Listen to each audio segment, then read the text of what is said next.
នៅភូមិសន្តិភាពដែលជាភូមិតូចមួយស្ថិតនៅជាប់ជើងភ្នំនិងមានខ្សែទឹកអូរតូចមួយខ័ណ្ឌចែកព្រំដែនជីវិតនៅទីនោះហាក់មានភាពស្ងប់សុខណាស់វិបុលគឺជាក្មេងប្រុសម្នាក់ដែលមានសម្បូរស្រអែមភ្នែកមុតនិងមានចរិតរឹងមាំលើសក្មេងដទៃជារៀងរាល់ល្ងាចបន្ទាប់ពីជួយការងារស្រែចម្ការឪពុកម្ដាយរួចវិបុលតែងតែរត់ទៅសាលាឆាទៀននៅខាងមុខវត្តដែលជាកន្លែងលោកតាវីរៈអង្គុយសម្រាកលោកតាវីរៈគឺជាអតីតយុទ្ធជនម្នាក់ដែលមានស្លាកស្នាមរបួសពេញខ្លួនគាត់គឺជាបណ្ណាល័យរស់សម្រាប់ក្មេងៗក្នុងភូមិចៅដឹងទេដីដែលយើងកំពុងជន់នេះមិនមែនបានមកដោយចៃដន្យទេវាជាសាច់ស្រស់ឈាមស្រស់របស់បុព្វបុរសយើងដែលបានថែរក្សាទុកឲ្យសម្ដីរបស់លោកតាវីរៈតែងតែធ្វើឲ្យវិបុលអង្រួនចិត្តយ៉ាងខ្លាំងថ្ងៃមួយខណៈពេលដែលវិបុលកំពុងអង្គុយមើលថ្ងៃលិចនៅមាត់អូរគេបានឃើញទាហានមួយក្រុមដើរល្បាតកាត់ភូមិឯកសណ្ឋានពណ៌បៃតងចាស់និងកាំភឿងដែលស្ពាយនៅស្មាបានធ្វើឲ្យវិបុលសម្លឹងមិនដាក់ភ្នែកគេមិនបានខ្លាចឡើយផ្ទុយទៅវិញគេមានអារម្មណ៍ថាចង់ខ្លាយជាមនុស្សម្នាក់ក្នុងចំណោមអ្នកទាំងនោះវិបុលបានសួរលោកតាវីរៈថាលោកតាតើធ្វើជាទាហានហត់ទេលោកតាសោយតិចរួចឆ្លើយទាំងទឹកមុខមាំថាហត់ណាស់ចៅតែភាពហត់នឿយរបស់ទាហានម្នាក់គឺជាក្តីសុខរបស់ប្រជាជនរាប់លាននាក់បើគ្មានអ្នកលះបង់ក្តីសុខផ្ទាល់ខ្លួនទេក៏គ្មានពាក្យថាមាតុភូមិដែរពាក្យថាមាតុភូមិបានចាក់ឫសយ៉ាងជ្រៅក្នុងចិត្តវិបុលតាំងពីថ្ងៃនោះមកគេចាប់ផ្ដើមហាត់រត់ហាត់លើកដុំថ្មនិងហ្វឹកហាត់កាយសម្បទារៀងរាល់ព្រឹកគេដឹងថាផ្លូវដែលគេចង់ដើរមិនមែនជាផ្លូវក្រៅកំរៅព្រំឡើយតែគឺជាផ្លូវដែលត្រីប៉ូលីគ្រប់បែបយ៉ាងដើម្បីការពារអ្វីដែលខ្លួនស្រឡាញ់10ឆ្នាំកន្លងផុតទៅដោយផ្លេកបន្ទោវិបុលបានធំធាត់ឡើងជាយុវជនដែលមានមាឌមាំមួននិងស្មារតីរឹងពឹងនៅថ្ងៃដែលសាលានីតិហ៊ានប្រកាសលទ្ធផលឈ្មោះរបស់វិបុលស្ថិតនៅលំដាប់កំពូលម្នាក់ក្នុងចំណោមបេក្ខជនរាប់ពាន់នាក់ព្រឹកព្រលឹមនៃថ្ងៃចាក់ចេញពីភូមិសន្សោមនៅមិនទាន់រៀងស្ងួតនៅឡើយម្ដាយរបស់វិបុលបានរៀបចំស្បែកជើងនិងខោអាវ៉ាយកូនទាំងទឹកភ្នែករលីងរលោងគាត់មិនមែនយំដោយសារការសោកស្ដាយនោះទេតែទឹកភ្នែកនោះគឺជាមោទនភាពលាយឡំនឹងការបារម្ភក្នុងនាមជាអ្នកម្ដាយវិបុលកូនកន្លែងដែលកូនទៅមិនមែនទៅដើម្បីសប្បាយទេគឺទៅដើម្បីបន្ទុកដ៏ធ្ងន់លើស្មាកូនត្រូវចាំថាឯកសណ្ឋានដែលកូននឹងពាក់វាមិនមែនគ្រាន់តែជាក្រណាត់នោះទេតែវាគឺជាសេចក្តីទុកចិត្តរបស់រាស្ត្រម្ដាយរបស់គេនិយាយទាំងអង្អែលក្បាលកូនមុននឹងឡើងឡានវិបុលបានទៅលាលោកតាវីរៈបុរសជរាដែលធ្លាប់តែនិទានរឿងសង្គ្រាមឲ្យគេស្ដាប់បានហត់កន្សែងក្រមាខ្មៅមួយឲ្យទៅវិបុលហើយពោលថាយកវាទៅជាមួយចោះចៅពេលណាដែលចៅហត់នឿយឬចង់បោះបង់សូមមើលក្រមានេះហើយនឹកដល់ដីស្រែដែលចៅធ្លាប់រត់លេងនៅពេលឈានចូលដល់មណ្ឌលហ្វឹកហ្វឺនវិបុលត្រូវបង្ខំចិត្តបោះបង់ភាពជាក្មេងវាលស្រែចោលទាំងអស់ការកាត់សក់ខ្លីត្រឹមស្មើការក្រោកពីគេងនៅម៉ោង4ព្រឹកនិងការហ្វឹកហាត់លូនក្រាបក្នុងភូកច្រាំបានក្លាយជាជីវិតប្រចាំថ្ងៃនៅក្នុងសប្តាហ៍ដំបូងការហ្វឹកហាត់ដកតឹងរឹងវិបុលត្រូវបានមេបញ្ជាការដាក់ទណ្ឌកម្មឲ្យរត់ជុំវិញទីលានទាំងកណ្ដាលសម្រាប់ភ្លៀងព្រោះតែគេព្យាយាមជួយមិត្តម្នាក់ដែលដួលក្នុងពេលរត់នៅពេលនោះហើយដែលគេបានរៀនមេរៀនដំបូងនៃជីវិតទាហានយើងមិនទុកមិត្តរួមអាជីពចោលឡើយយប់នោះក្រោមពន្លឺព្រះច័ន្ទខ្សោយវិបុលបានយកឯកសណ្ឋានថ្មីមកពាក់សាកល្បងគេសម្លឹងមើលកញ្ចក់រួចលើកដៃសំពាក់គោរពទង់ជាតិដែលនៅចំពីមុខក្នុងចិត្តរបស់គេលាន់ឮសម្ដីមួយឃ្លាថាខ្ញុំត្រៀមខ្លួនរួចរាល់ហើយដើម្បីមាតុភូមិការហ្វឹកហាត់កាន់តែវិវត្តទៅរកភាពតឹងរឹងនិងគ្រោះថ្នាក់ជាងមុនថ្ងៃមួយក្នុងអំឡុងពេលហ្វឹកហាត់យុទ្ធវិធីរុករកនិងសង្គ្រោះនៅក្នុងព្រៃជ្រៅក្រុមរបស់វិបុលត្រូវឆ្លងកាត់ជ្រលងភ្នំដ៏ចោទមួយមេឃបានបង្អោរភ្លៀងយ៉ាងខ្លាំងធ្វើឲ្យដីផុករអិលដួសចាក់ប្រេងខណៈពេលកំពុងចុះតាមចំណោតយុទ្ធជនម្នាក់បានរអិលជើងបឹសនឹងធ្លាក់ទៅក្នុងចម្រៅជ្រោះទៅហើយប៉ុន្តែសំណាងល្អ មានដៃមួយមកចាប់ទៀងយ៉ាងជាប់ម្ចាស់ដៃនោះគឺសុខាគឺជាយុវជនមកពីខេត្តឆ្ងាយម្នាក់ដែលមានចរិតរឹងរូសបន្តិចតែមានបេះដូងសម្បូរអរគុណមិត្តបើគ្មានឯងទេខ្ញុំប្រហែលជាទៅជាចំណៃសត្វកណាំងជ្រួបាត់ហើយវិបុលពោលទៀងដង្ហែមញាប់សុខាសោយទាំងញញឹមស្ងួតរួចតបថាគុំអរគុណអេក្នុងឯកសណ្ឋាននេះយើងគឺជាបងប្អូននឹងគ្នាបើឯងដួលខ្ញុំជាអ្នកលើកបើខ្ញុំដួលឯងជាអ្នកគ្រាចាប់តាំងពីថ្ងៃនោះមកវិបុលនិងសុខាបានក្លាយជាមិត្តស្លាប់រស់នឹងគ្នា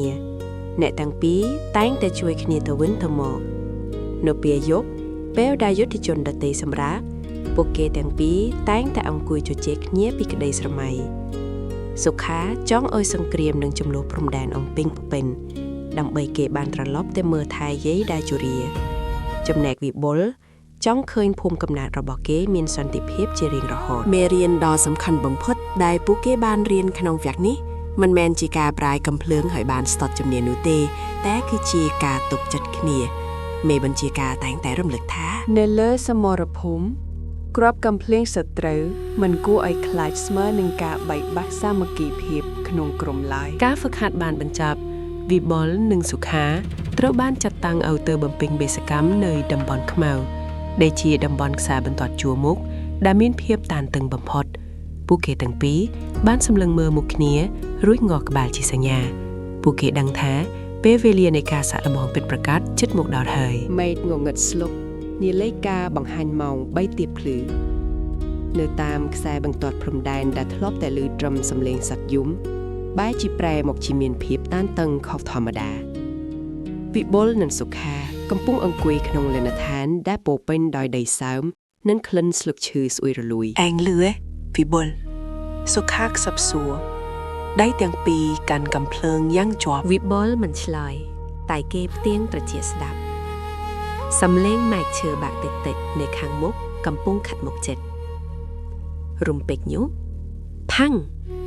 សំឡេងកំភ្លើងមួយគ្រាប់បានបន្លឺឡើងកាត់ផ្ដាច់ភាពស្ងប់ស្ងាត់នៃព្រៃព្រឹក្សាសត្រូវវាលុកចូលទីតាំង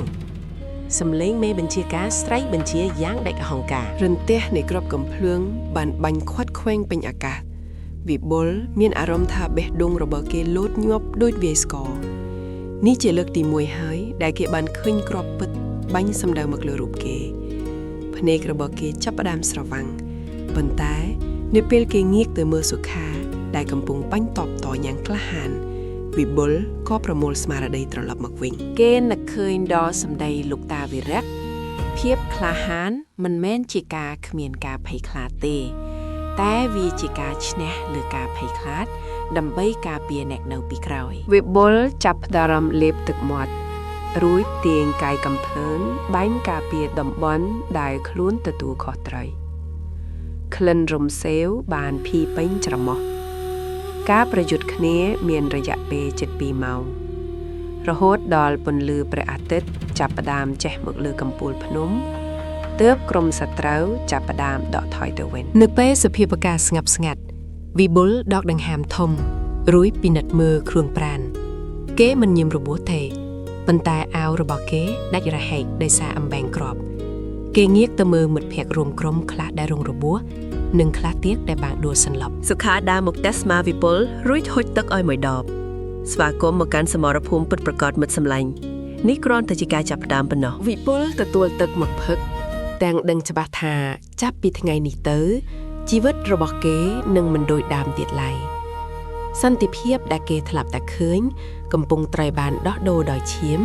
និងញើសរបស់អ្នកដែលកំពុងឈរនៅទីនេះក្រោយពីការបាញ់បោះបានស្ងប់ស្ងាត់ទៅវិញកងវរសេនាទូតរបស់វិបុលបានសម្រាកដើម្បីប្រមូលកម្លាំងឡើងវិញយប់នោះមេឃស្រឡះខុសពីធម្មតាព្រះច័ន្ទពេញបរមីជះពន្លឺពណ៌ប្រាក់មកលើលានដ្ឋានវិបុលអង្គុយផ្អែកខ្នងនឹងជញ្ចាំងដីក្នុងដៃមានប៊ិចមួយដើមនិងក្រដាសសៀវភៅដែលរហែកបន្តិចបន្តួចគេចង់សរសេរសម្បត្តិទៅផ្ទះតែមិនដឹងចាប់ផ្ដើមពីត្រង់ណាគេមិនចង់ឲ្យម៉ែបារម្ភពីគ្រាប់កំភ្លើងឬភាពគ្រោះថ្នាក់ដែលគេជួបប្រទះនោះទេគេចាប់ផ្ដើមសរសេរយឺតម៉ែកូនសំទោសដែលកូនមិនបាននៅជ្រួតស្រូវឆ្នាំនេះនៅទីនេះកូនសុខសប្បាយជាទេ មិត្តភ័ក្តិនឹងមេបញ្ជាការស្រឡាញ់កូនណាស់ម៉ែជួយមើលថែសុខភាពផង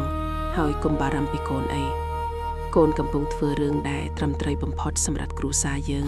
និងសម្រាប់ជាតិយើង Whipple ឈប់សរសើរមួយសន្ទុះគេសម្លឹងមើលទៅមេឃរួចបន្ថែមឃ្លាចុងក្រោយដែលសឹងតែធ្វើឲ្យគេស្រក់ទឹកភ្នែក បើកូនមិនបានត្រឡប់ទៅវិញទេ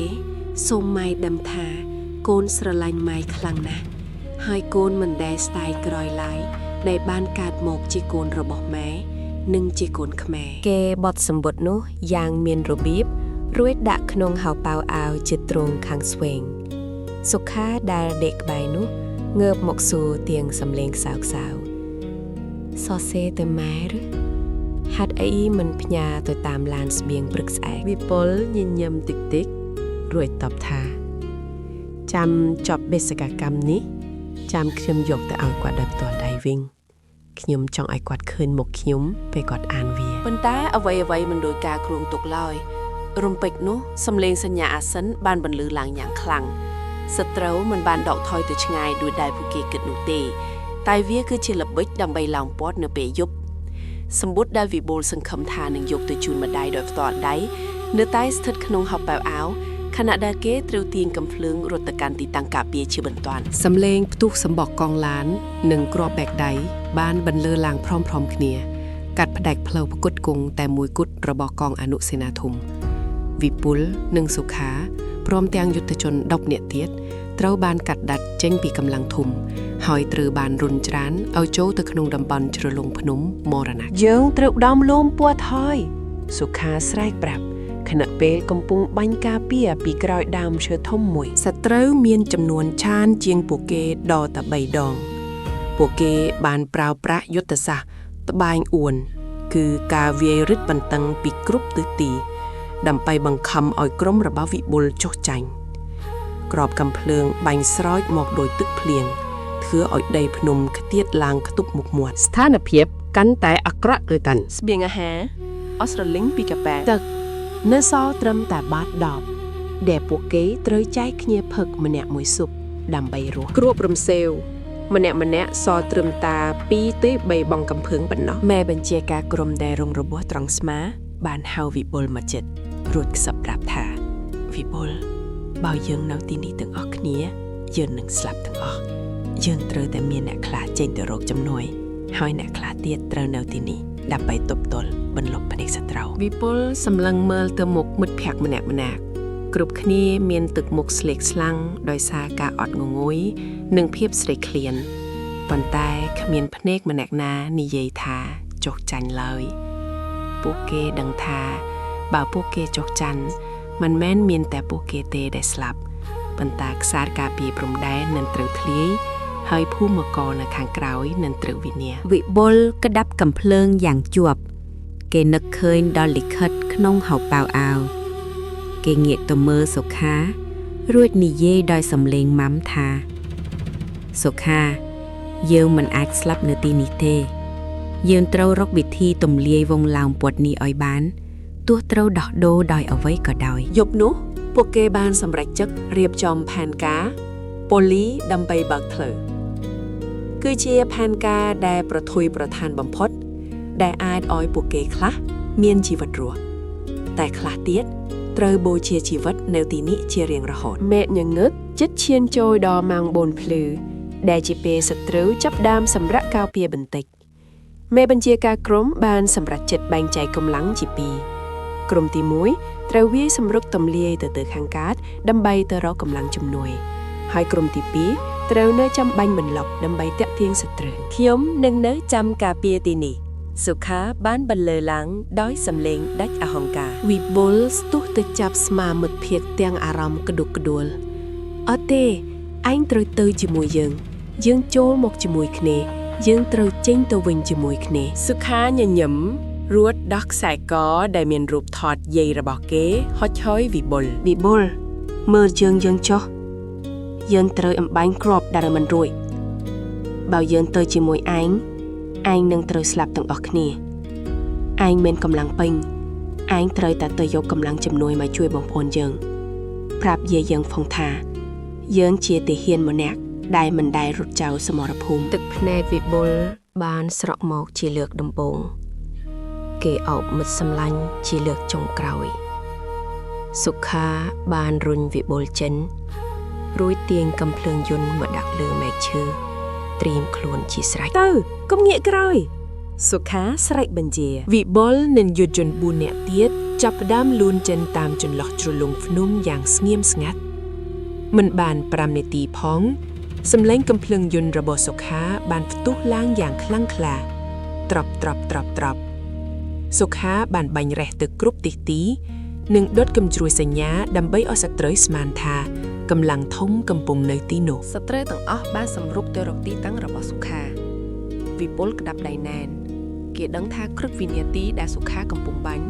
គឺជាការដោះដូរជីវិតដើម្បីឲ្យរូបគេមានផ្លូវរស់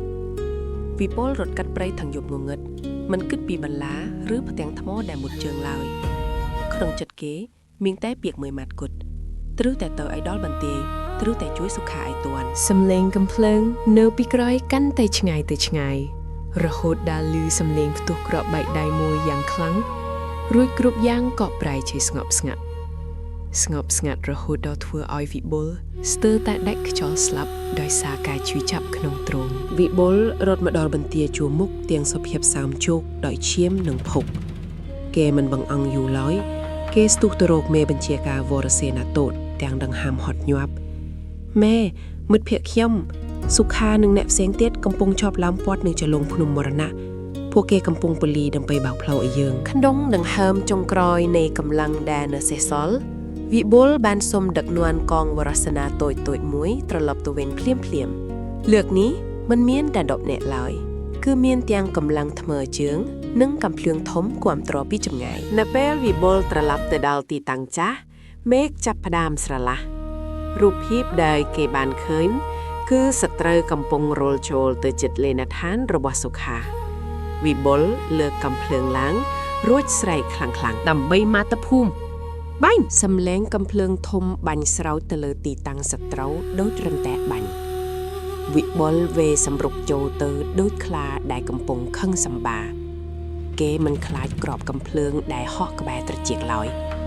ក្នុងចិត្តគេគិតតែម្យ៉ាងគត់គឺត្រូវតែទៅឲ្យដល់ខ្លួនសុខាក្នុងអំឡុងពេលប្រយុទ្ធគ្នាយ៉ាងសាហាវវិបុលត្រូវបានអំបែងគ្រាប់បែកខ្ទាតមកត្រូវជើងខាងឆ្វេងយ៉ាងដំណំធ្វើឲ្យគេដួលទៅលើដីប៉ុន្តែគេមិនព្រមឈប់ឡើយគេប្រោសដៃទាំងពីរអូសរាងកាយបាញ់តបតរហូតដល់សត្រូវចាប់ផ្ដើមភ័យស្លន់ស្លោនិងរត់ដកថយទៅវិញទាំងគ្មានសណ្ដាប់ធ្នាប់នៅពេលផ្សែងរំសេលចាប់ផ្ដើមរលាយបាត់វិបុលខំប្រឹងវាទៅរកដើមឈើធំដែលសុខាធ្លាប់នៅការពារ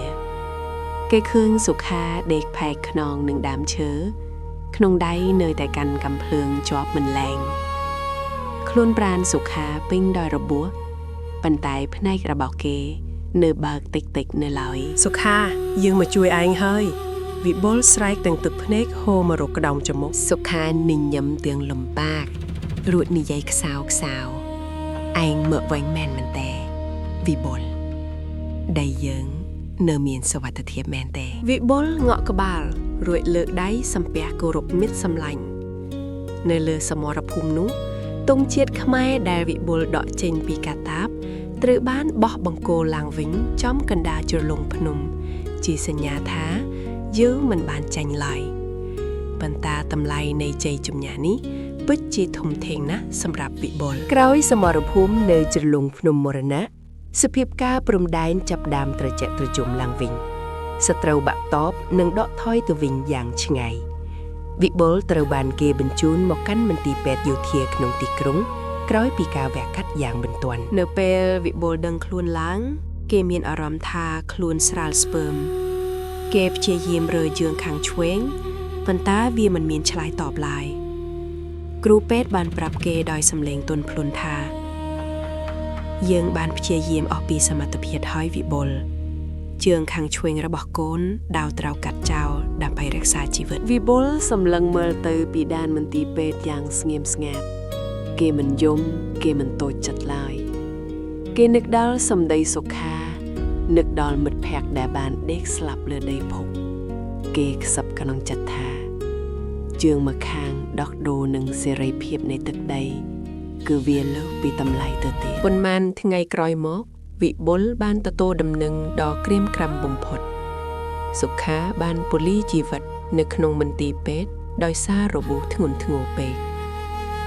មុនពេលស្លាប់សុខាបានបន្សល់ទុកពាក្យមួយឃ្លាទៅកាន់គ្រូពេទ្យឲ្យប្រាប់វិបុលថាប្រាប់មិត្តអៀងផងថាយើងមិនស្ដាយក្រោយទេថ្ងៃប្រគល់មេដាយវីរភាពបានមកដល់វិបុលអង្គុយលើរទេះរុនក្នុងឯកសណ្ឋានពេញយសនៅពេលថ្នាក់ដឹកនាំជាតិបំពាក់មេដាយមាសលើទ្រូងរបស់គេវិបុលមិនបានសម្លឹងមើលមេដាយនោះទេប៉ុន្តែគេសម្លឹងមើលទៅមេឃរួចលើកដៃគុំណាប់យ៉ាងមាំគេធ្វើបែបនេះគឺដើម្បីគោរពវិញ្ញាណក្ខន្ធមិត្តភក្តិគ្រប់រូបដែលមិនបានមកទទួលមេដាយនេះជាមួយគេលិខិតដែលវិបុលសរសេរទុកក្នុងភាគទី5ទីបំផុតត្រូវបានផ្ញើដល់ដៃម្ដាយរបស់គេប៉ុន្តែលើកនេះមិនមែនផ្ញើតាមឡានស្បៀងទេគឺវិបុលផ្ទាល់ជាអ្នកយកទៅឲ្យគាត់នៅពេលគេត្រឡប់ទៅដល់ភូមិម្ដាយរបស់គេបានរត់មកអោបកូនទាំងទឹកភ្នែកគាត់មិនបានសម្លឹងមើលជើងដែលបាត់បង់របស់កូនឡើយគាត់មើលតែភ្នែករបស់កូនដែលពោពេញដោយភាពអង្អាតម៉ែកូនមកវិញហើយកូននាំយកសន្តិភាពនិងកិត្តិយសមកជូនម៉ែនិងញាក់ភូមិយើងហើយវិបុលពោលទាំងអ៊ូលដានកពេលវេលាបានកន្លងផុតទៅប៉ុន្មានឆ្នាំក្រោយមកភូមិសន្តិភាពបានប្រែមុខមាត់ថ្មីគ្មានទៀតទេសម្រែកមេសង្គ្រាមឬកោភ័យខ្លាចគ្រាប់កាំភ្លើងវិបុលឥឡូវនេះបានក្លាយជាបុរសម្នាក់ដែលមានវ័យកាន់តែជ្រាបបន្តិចប៉ុន្តែស្មារតីរបស់គេនៅតែរឹងមាំដូចដាច់ថែបទោះបីជាមានពិការភាពជើងម្ខាងក៏ដោយក៏វិបុលមិនបានដាក់ខ្លួនឲ្យនៅទំនេរឡើយ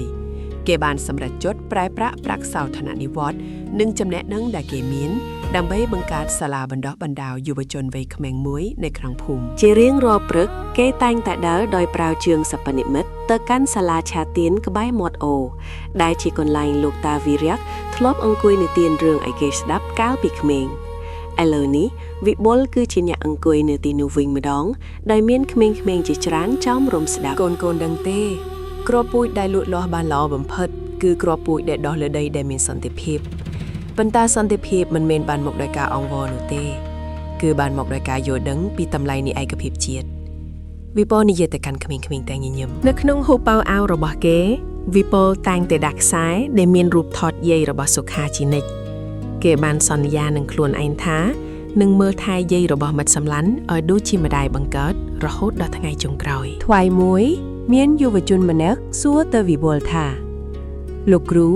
តើលោកគ្រូស្ដាយក្រោយទេដែលត្រូវបាត់បង់ជើងដោយសារសង្គ្រាមវិបុលសម្លឹងទៅវាលស្រែព័រមាសដែលកំពុងយល់តាមខ្យល់រួចឆ្លើយយ៉ាងស្រទន់បើគ្មានការបាត់បង់ជើងរបស់គ្រូមួយនេះទេកូនប្រហែលជាគ្មានជើងដើម្បីរត់លេងដោយសេរីលើវាលស្រែនេះឡើយការពលីដើម្បីជាតិមិនមែនមានន័យថាត្រូវតែស្លាប់នោះទេប៉ុន្តែវាគឺជាការរស់នៅដើម្បីធ្វើរឿងដែលមានប្រយោជន៍បំផុតសម្រាប់មនុស្សជុំវិញខ្លួននៅពេលល្ងាចថ្ងៃលិច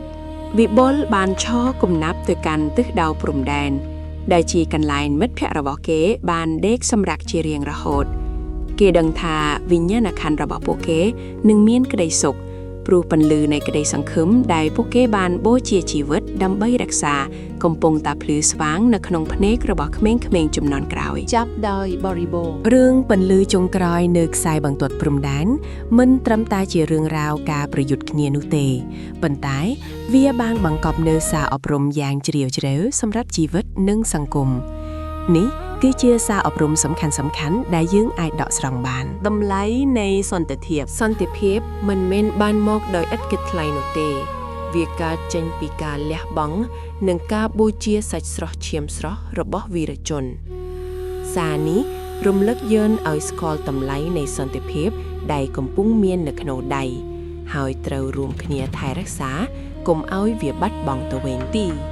ស្មារតីទទួលខុសត្រូវចំពោះជាតិតួអង្គវិបុលនិងសុខាបានបង្ហាញថាភក្តីភាពចំពោះមាតុភូមិគឺជាកាតព្វកិច្ចខ្ពស់បំផុតការស្រឡាញ់ជាតិ មិនមែនបង្ហាញត្រឹមតែពាក្យសម្ដីឡើយប៉ុន្តែគឺតាមរយៈសកម្មភាពនិងការត្រៀមខ្លួនពូលីប្រយោជន៍ផ្ទាល់ខ្លួនដើម្បីប្រយោជន៍រួម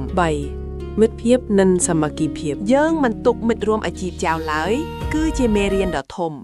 ក្នុងកាលៈទេសៈដ៏គ្រោះថ្នាក់សាមគ្គីភាពគឺជាអាវក្រោះដ៏រឹងមាំបំផុតភាពជោគជ័យនិងការរស់រានមានជីវិតមិនមែនការចេញពីមនុស្សម្នាក់នោះទេប៉ុន្តែវាចេញពីការទុកចិត្តនិងការជួយគ្នាទៅវិញទៅមកនិយមន័យនៃភាពក្លាហានមិនមែនជាការមិនចេះខ្លាចនោះទេប៉ុន្តែវាជាការជំនះលើការភ័យខ្លាចដើម្បីបំពេញភារកិច្ចវិបុលមានការភ័យខ្លាចនៅពេលឮសំឡេងកំភ្លៀងដំបូងប៉ុន្តែគេមិនបានរត់គេចឡើយព្រោះគេមានគោលដៅច្បាស់លាស់គឺការពារអ្នកនៅពីក្រោយ